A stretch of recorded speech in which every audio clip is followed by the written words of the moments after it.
নমস্কার বন্ধুরা, আমার চ্যানেলে আপনাদের অনেক অনেক স্বাগত। আজকে আমি আবারও একটি রেসিপি নিয়ে চলে এসেছি। আজকে আমি বানাবো বাঁধাকপির মুচমুচে পকোড়া। তার জন্য আমি এখানে একটি বাঁধাকপিকে ছোট ছোট করে কেটে নিয়েছি।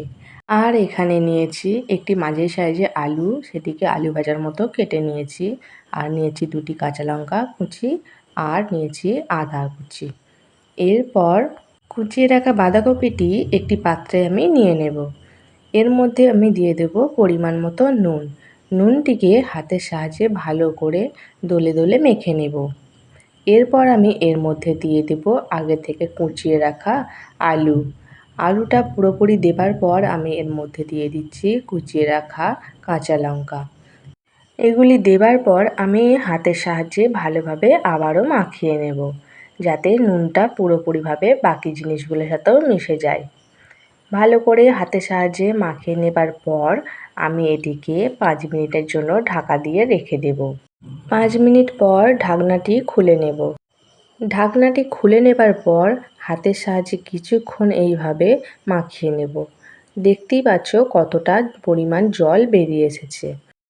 হাতের সাহায্যে মাখানো হয়ে গেলে আমি এর মধ্যে অ্যাড করে দিচ্ছি হাফ চামচ লঙ্কা গুঁড়ো। আপনারা আপনাদের প্রয়োজন অনুসারে ঝালটি ব্যবহার করবেন। এর মধ্যে আমি দিয়ে দেব গোটা জিরে, আর দেব পরিমাণ মতো খাবার সোডা।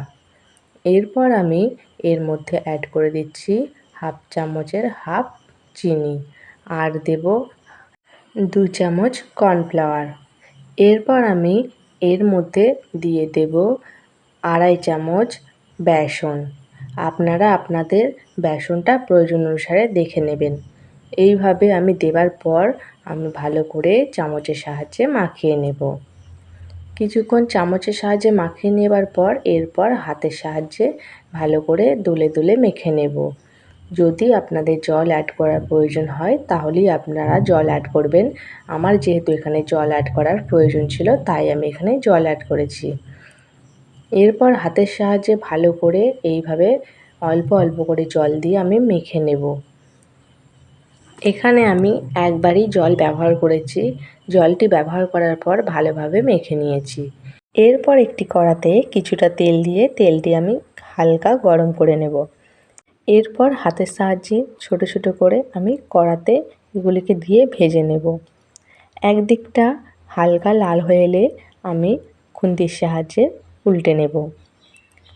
গ্যাসের ফ্লেমটা আমি একেবারে মিডিয়ামে রেখেছি, না হলে এগুলি ভেতরে কাঁচা রয়ে যাবে আর ওপরের অংশটি লাল হয়ে যাবে।